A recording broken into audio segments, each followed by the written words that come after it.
Hello, I'm Carol Kidu Jr. with Saturday's news. Here are the headlines.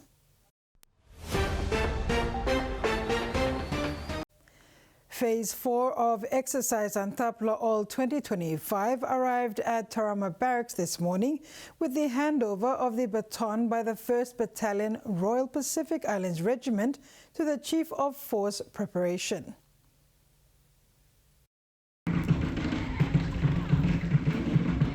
This morning at the crack of dawn, Vada Vada area to Tarama PNGDF Barracks was braved by members of the 1st Battalion Royal Pacific Islands Regiment who marched into the barracks to end Phase 4 of the Exercise Antapla All 2025. Major Charupe, Battalion 2IC, 1st Royal Pacific Islands Regiment, with me on my call sign 6-3 City Cowboys and my enablers returning to unit. Sir. Welcome home.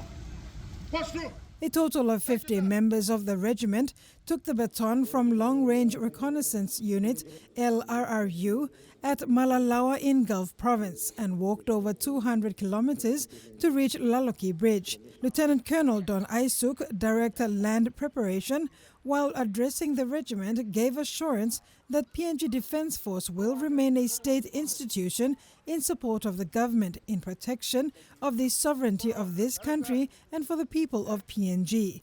The government made a decision, said, no, we will keep, for a new independent nation to be formed in September 1975, we need a defense force.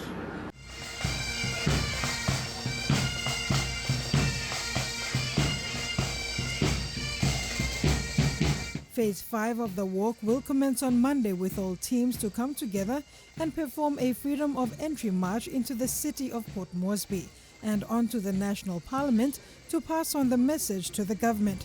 It was a long walk just to reenact the walk by 2 RPIR soldiers to deliver the independence message to the Chief Minister, but to also remember the brave decision and movement by PNGDF members who displayed great courage to show the transitional government in May 1975 that PNGDF is needed and can be the strong force of the newly independent state of Papua New Guinea. We still have the Phase 5 to be conducted come Monday on the 1st of September. The walk will include a freedom of entry march into the city of Port Moresby with the walk itself. 2 of the longest-serving members of the Royal Papua New Guinea Constabulary Northern Commander, Assistant Commissioner of Police Peter Guinness and Chief of Bougainville Police Service Francis Tokura have signed their final employment contracts this year as they move towards retirement. Both officers were among the 25 senior officers who recently signed new contracts, which will mark their last terms before their retirement. Peter Guinness joined the force in 1975 during PNG's independence, while Francis Tokura joined the force in 1979. Guinness has served the force for the past 50 years, while Tokura has served for 46 years. This newsroom had the privilege to talk to them during their contract signing ceremony on Tuesday, August 26 in Port Moresby. RPNGC in 1975, in April 24, 1975, and I went through training, and then after training, after the pass out, we were not posted. I was not posted outside of NCD. We waited until September 16, and I was used as one of those traffic guides. We were actually standing on the junctions, directing traffic, and we saw VIPs coming and going. And I had the opportunity to see the Prime Minister then, the late Grand Chief Sir Michael Somare, Prince Charles. The RPNCC in 1979, just a few years after Mr. Guinness joined. And I've served for about 46 years now. Like Mr. Guinness, I've also, I started off as a police recruit at the Bomana Police College. Transitioning with the force through its colonial era experience, Guinness said he now passes on the knowledge to his subordinates about what it was like before, what it is now, and how to manage the force into the future. As an investigator, I saw that, I've contributed a lot to the organization as far as law and order is concerned, and as a result of which I got promoted every 2 years. And I am happy, and I revert back and I tell my subordinates the way it was and the way it is and the way forward. Satisfied Guinness said his commitment and dedication to duty as a long-serving investigator has brought him this far for the past 50 years, and as he transitions to retirement, he is hopeful the force stays intact going forward. Mostly served until now. I've signed my contract, and I've served for 50 years, 50 plus years now. Like Guinness, Tokura said taking leadership roles in the force comes with a lot of challenges and responsibilities. However, it's hard to serve Papua New Guineans and the people of Bougainville in the law and justice sector. Ensuring that they get policing service is a fundamental responsibility he has implemented since serving in the force. The police service, after all these years, starting from scratch to being, I hope, if Bougainville does get independent, we will be the youngest police force in the world.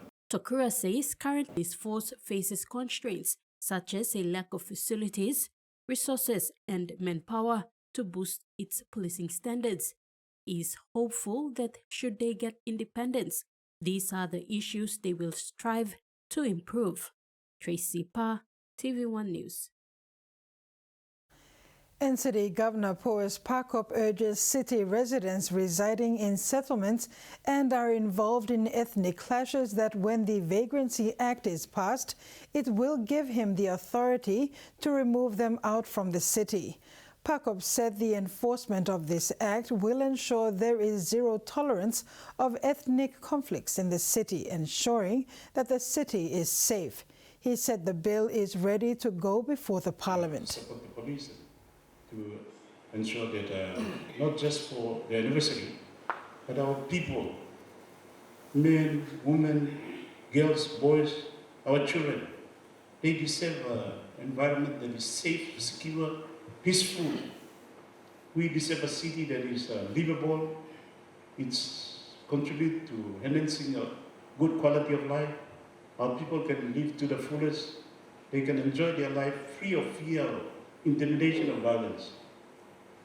So the Vagrancy Act is to help us achieve that outcome too. I've already mentioned it in my recent utterance, zero tolerance to this, ethnic conflict. It is 16 days away from the 62nd Morobe Provincial Agricultural Show, with an expectation to unveil a significant show ahead of the 50th Independence celebration on the 13th and 14th of September with its standard exhibitions. This show is said to be a special edition for the show's history to commemorate the country's Golden Jubilee. According to Morobe Show Public Relations Councillor Harry Eginbari, the preparation has started already with online tickets going out for sales. Michael Tamtipais with the report. The Morobean-originated show is approaching, with online ticket sales now open for the September 13th and 14th event, which will be a special edition to commemorate Papua New Guinea's 58th Independence Jubilee. As one of the most multi-culture-oriented shows over the past 60 years, the preparation towards the show is expected to be a blast with a show of various cultures, debuting traditional stories all over PNG as a way to celebrate the country's 58th independence anniversary.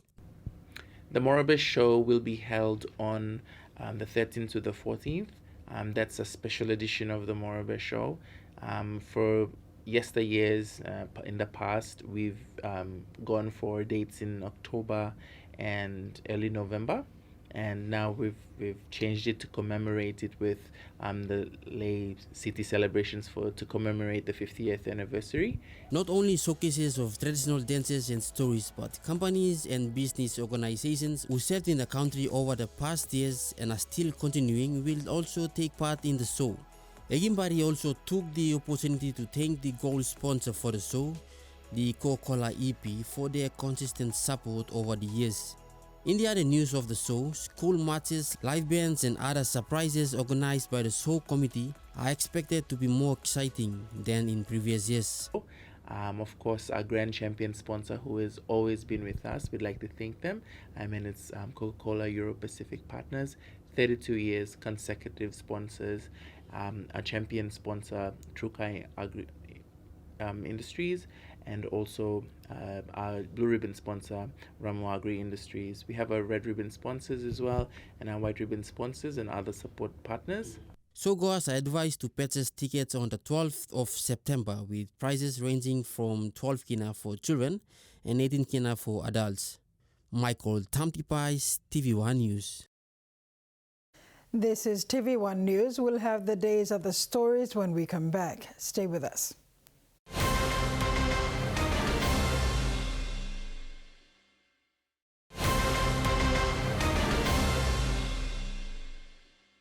Thanks for staying with us. A small idea from Mushu Island in East Sepik Province has grown into a national success. Mushu Island virgin coconut oil was relaunched at City Pharmacy Waigani, highlighting the inspiring journey of its founder Bernadette Yakartobul and the positive impact it continues to bring to communities.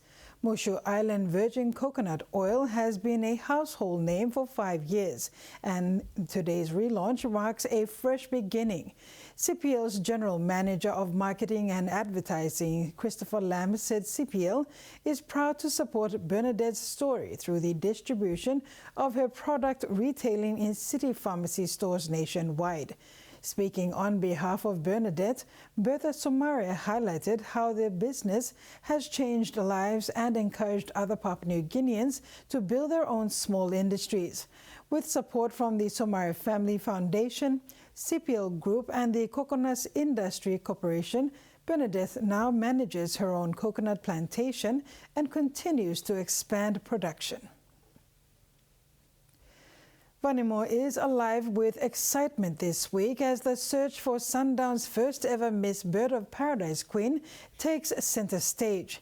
The pageant, part of the province's Jubilee celebrations, has brought together color, culture and community pride. With 5 contestants vying for the crown, Day 4 of the competition featured a spectacular float parade and traditional performances that had the whole town talking.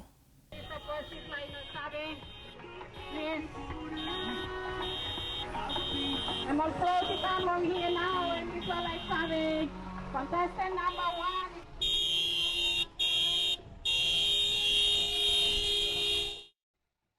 The search for Sundown's inaugural queen is heating up, with the Miss Bird of Paradise Sundown pageant now entering Day 4 of celebrations in Vanimo. The pageant, a highlight of the province's Jubilee festivities, has captured the excitement of the community. Supported by the Vanimo Green River District Development Authority, the event features 5 contestants, each representing local businesses and communities. Christina Connie, Miss Bewani Palm Oil Development; Tiana Like, Miss Golden Medallion Hotel; Natasha Fuliang, Miss Telefomin; Pearl Huena, Miss Vanimo Free Trade Zone; and Annie Wowo, Miss Selawen Seo Building Constructions. Day 4 showcased a float parade through Vanimo and traditional performances by contestants, both judged categories, adding to their final scores ahead of crowning night on Sunday, 31st August, at the Pope Francis Oval. The Miss Bird of Paradise Sundown Pageant Committee invites the people of West Sepik to join in the week-long program and celebrate the beauty, art and culture of the province. For many here, the pageant is more than a contest. It's a celebration of Sundown's identity and the women who carry its spirit forward. A new chapter in Port Moresby's dining scene has opened with the launch of Sidam Thai restaurant and bar at the Kwalimu House. The establishment is the latest venture by businessman Joe Lai, founder of Trends Beauty International, who says the restaurant comes at a symbolic time as Papua New Guinea prepares to celebrate its 50th independence anniversary. The grand opening brought together distinguished guests, including Prime Minister James Morobe, U.S. Ambassador Anne-Marie Yastishok, Malaysian High Commissioner Hamizan Hashim, and Philippines Ambassador Edgar Thomas Auxilian. Founder of Trends Beauty International, Joe Lai, said that from one salon 35 years ago to now, we have grown with Papua New Guinea. It is fitting that we open Sidam as the country prepares to celebrate its 50th independence anniversary. Sidam promises to deliver the 4 classic flavors of Thai cuisine: sweet, sour, salty, and spicy, combined with world-class service in a modern setting. Praising Lai's contribution, the Prime Minister said the restaurant reflects the strength of local entrepreneurship and Papua New Guinea's growing cultural diversity. This is Joe Lai's second hospitality venture, following the success of Kuro House and Sushi Bar at the Marriott Apartments. The Sidam Thai restaurant and bar has opened its doors to the public at Kwalimu House, Waigani, welcoming diners to experience Thai flavors with PNG hospitality. You're watching TVWAN News. Next in sports, Barramundi player charged and PNG women joins FIBA program.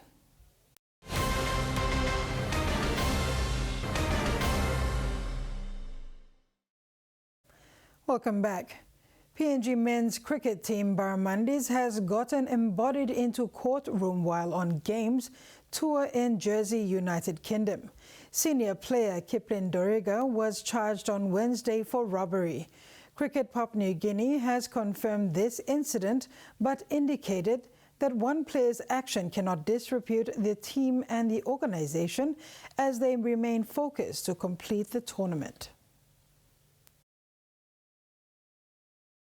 Veteran PNG Barramundis player Kipling Doriga was accused of taking a woman's bag and discarding it after taking only her phone. The court had that alleged incident took place in the early hours of Monday, August 25th. Doriga, 29, appeared in the magistrate's court on Wednesday, August 27th, where he pleaded guilty to a charge of robbery. Relief Magistrate Rebecca Molikek said the case was too serious for the magistrate's court. Doriga will appear in Royal Court on November 28th. Bail was declined and he remains custody. Doriga is a senior member of the PNG Barramundis team. He has over 80 international appearances and featured at 2 T20 World Cups. This was a devastating news for Cricket PNG and the PNG Barramundis, who have to deal with the issue together at one hand and preparing for their games on the other. Cricket PNG expressed that this individual matter does not affect the ongoing participation of the PNG Barramundis. The team remains committed to completing the Jersey tour, continuing to represent the country in line with the values and standards of the organization. Meanwhile, Cricket PNG didn't say whether or not Doriga will further participate in the remaining games for the Barramundis at the tournament.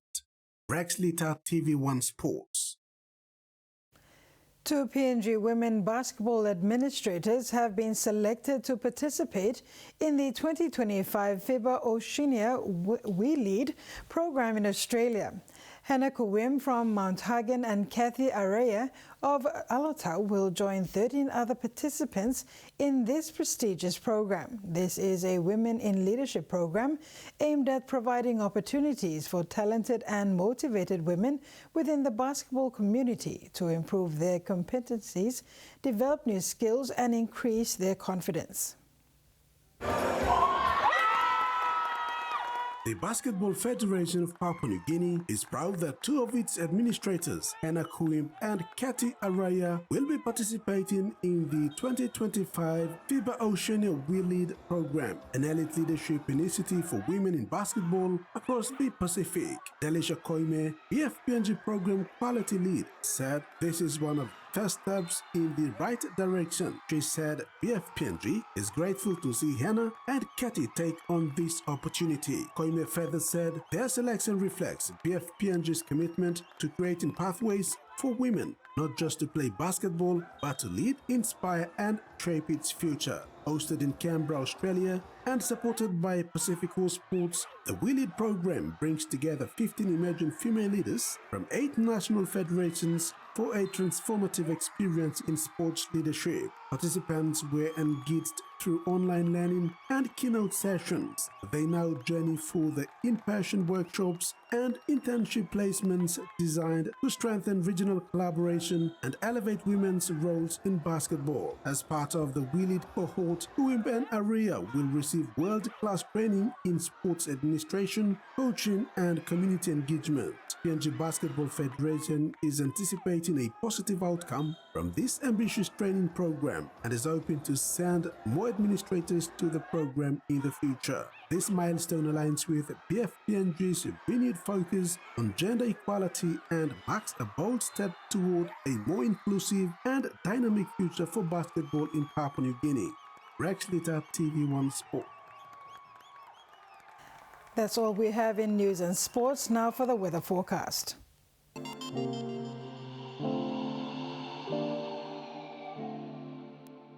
Southern region, isolated showers and thunderstorms with areas of heavy rain and potential flooding for Western and Gulf Province. Momase region, scattered showers and isolated thunderstorms with heavy rain and potential flooding. New Guinea Islands region, scattered showers and isolated thunderstorms with heavy rain and potential flooding over the region. And Highlands region, scattered morning fog, then scattered showers and isolated thunderstorms with areas of heavy rain and potential flooding. And that ends another edition of TV1 News. Thanks for your company. Have a pleasant evening. Bye for now.